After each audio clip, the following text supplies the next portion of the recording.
क्या आपने कभी सोचा है कि आपकी हर सांस के बीच में एक गैप होता है? एक ऐसा छोटा सा ब्रेक जिसे हम महसूस नहीं कर पाते। सोचिए, अगर उस छोटे से गैप में, उस खाली जगह में मौत को धोखा देने का राज छुपा हो तो? नमस्कार दोस्तों, आज हम जिस राज से पर्दा उठाने जा रहे हैं वो कोई इंटरनेट की कोरी अफवाह नहीं है। ये बात है साल 1930 की। ब्रिटिश इंडिया का वो दौर जब अंग्रेज हमारी जमीन खोद रहे थे, लेकिन उन्हें वहां कुछ ऐसा मिला जिसने उनके होश उड़ा दिए। एक ऐसी खोज जिसका सीधा कनेक्शन देवों के देव महादेव से था। इस कहानी की शुरुआत होती है 12 दिसंबर 1930 को। जगह थी हिमालय की गोद में छुपा एक अनजान इलाका। वहां कुछ ब्रिटिश आर्कियोलॉजिस्ट्स पुरानी सभ्यताओं की तलाश कर रहे थे।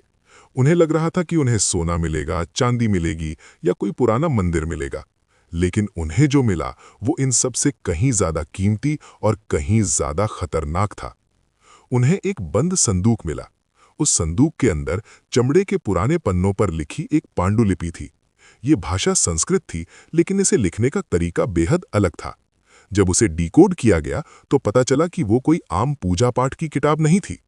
उस फाइल को नाम दिया गया द ब्रेथ कोड, यानी श्वास कोड। उस दस्तावेज की पहली लाइन ही इतनी खौफनाक थी कि पढ़ने वाले के रोंगटे खड़े हो जाएं। उसमें लिखा था, इंसान अपनी सांस की गिनती लेकर पैदा होता है, लेकिन जो इस कोड को जान लेगा वो अपनी गिनती को रोककर काल को भी मात दे सकता है। दोस्तों, हम सब जानते हैं कि शिव ही महाकाल हैं, वो काल से परे हैं। लेकिन क्या शिव जी ने अपने भक्तों के लिए इंसानी शरीर के अंदर ही अमरता का कोई स्विच छोड़ा है? 1930 में मिले वो दस्तावेज यही दावा करते थे। लेकिन सवाल यह है कि अगर ये सच था तो आज तक हमें इसके बारे में बताया क्यों नहीं गया? क्यों जैसे ही ये दस्तावेज मिले इन्हें तुरंत टॉप सीक्रेट घोषित कर दिया गया? और सबसे बड़ी बात, आज वो दस्तावेज कहाँ है?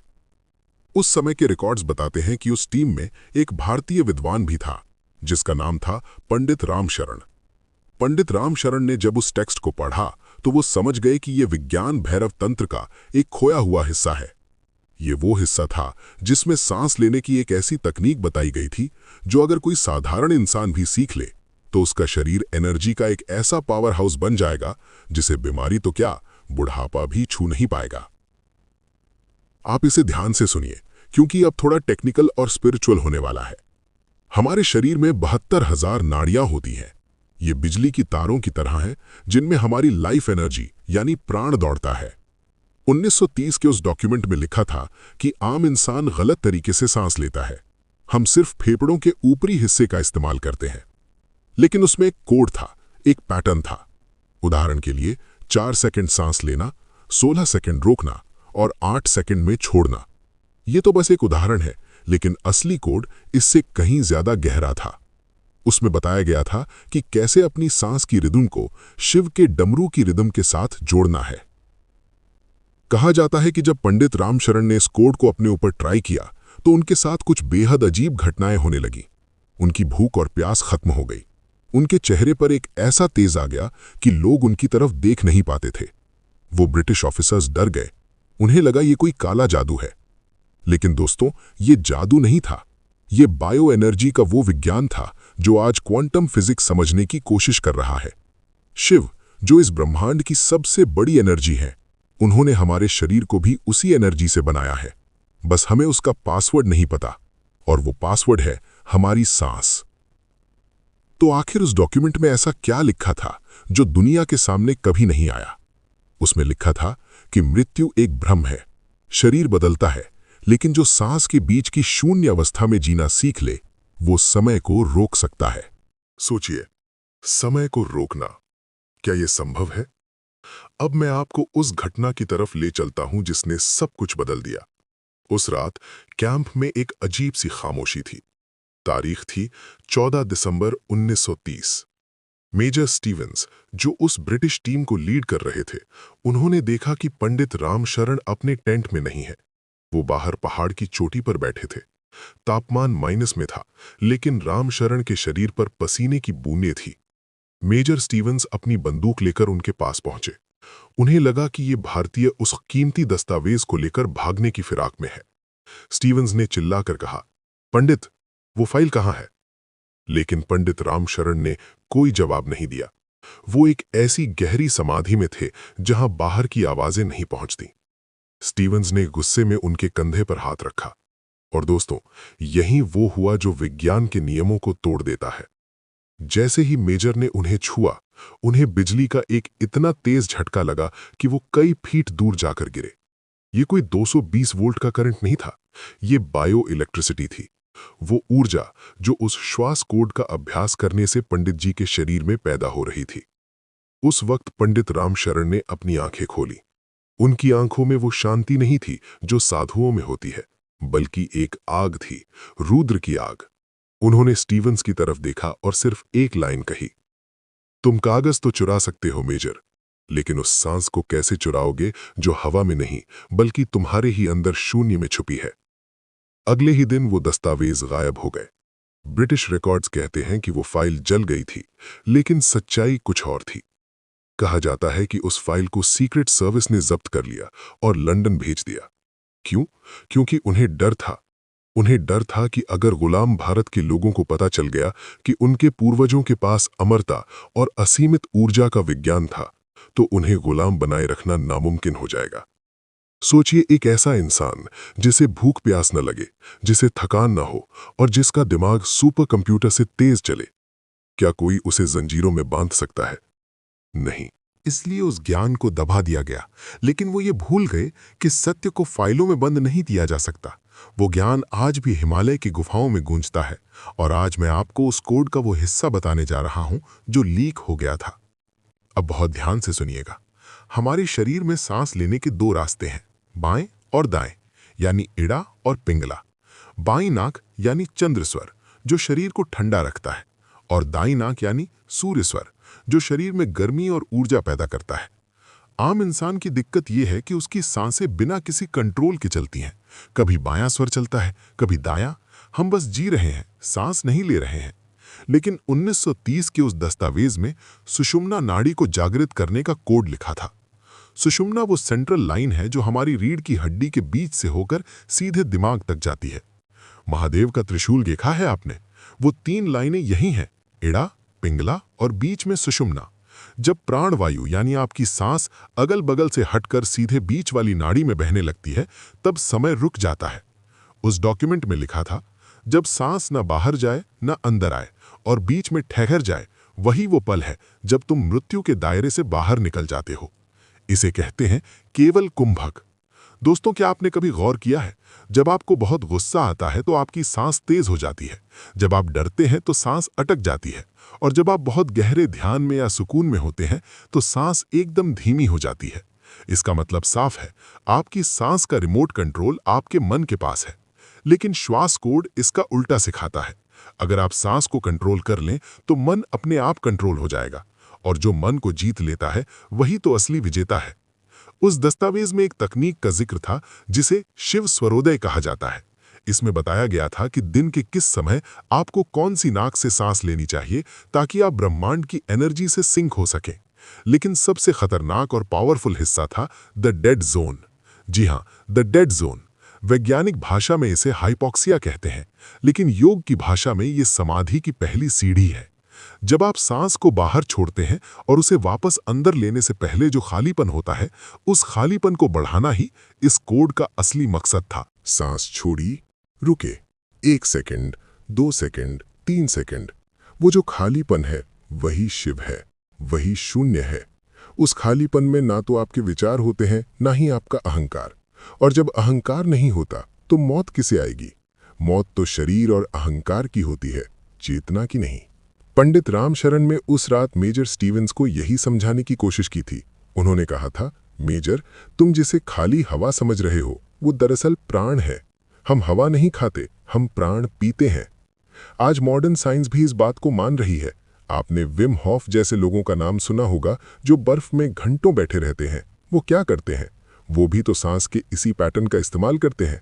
लेकिन हमारे ऋषियों ने, हमारे महादेव ने ये ज्ञान हजारों साल पहले दे दिया था। 1930 के वो पन्ने बस एक सबूत थे। ज्ञान तो हमारे खून में है। लेकिन यहाँ एक चेतावनी देना बहुत जरूरी है। उस दस्तावेज के आखिरी पन्ने पर लाल स्याही से एक चेतावनी लिखी थी। उसमें लिखा था, ये कोड किसी कमजोर दिल वाले के लिए नहीं है। अगर बिना तैयारी के किसी ने अपनी प्राण ऊर्जा को जबरदस्ती सुषुम्ना में चढ़ाने की कोशिश की तो उसका नर्वस सिस्टम जल सकता है, वो पागल हो सकता है। क्यों? क्योंकि हमारा शरीर 440 वोल्ट का करंट झेलने के लिए नहीं बना और ये ऊर्जा उससे कहीं ज्यादा ताकतवर है। इसलिए गुरु की जरूरत होती है। लेकिन आज के दौर में जब हमारे पास वो गुरु नहीं है तो हम क्या करें? क्या हम इस ज्ञान का फायदा नहीं उठा सकते? उठा सकते हैं, और उसका तरीका भी उसी कोड में छुपा था। तो दोस्तों, वो तरीका क्या है?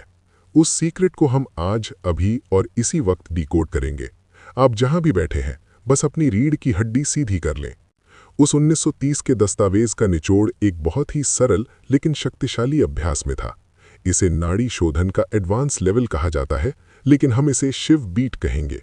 ध्यान से सुनिए। ब्रह्मांड की हर चीज एक रिदम में है। पृथ्वी घूम रही है, दिल धड़क रहा है। आपको अपनी सांस को उस रिदम के साथ जोड़ना है।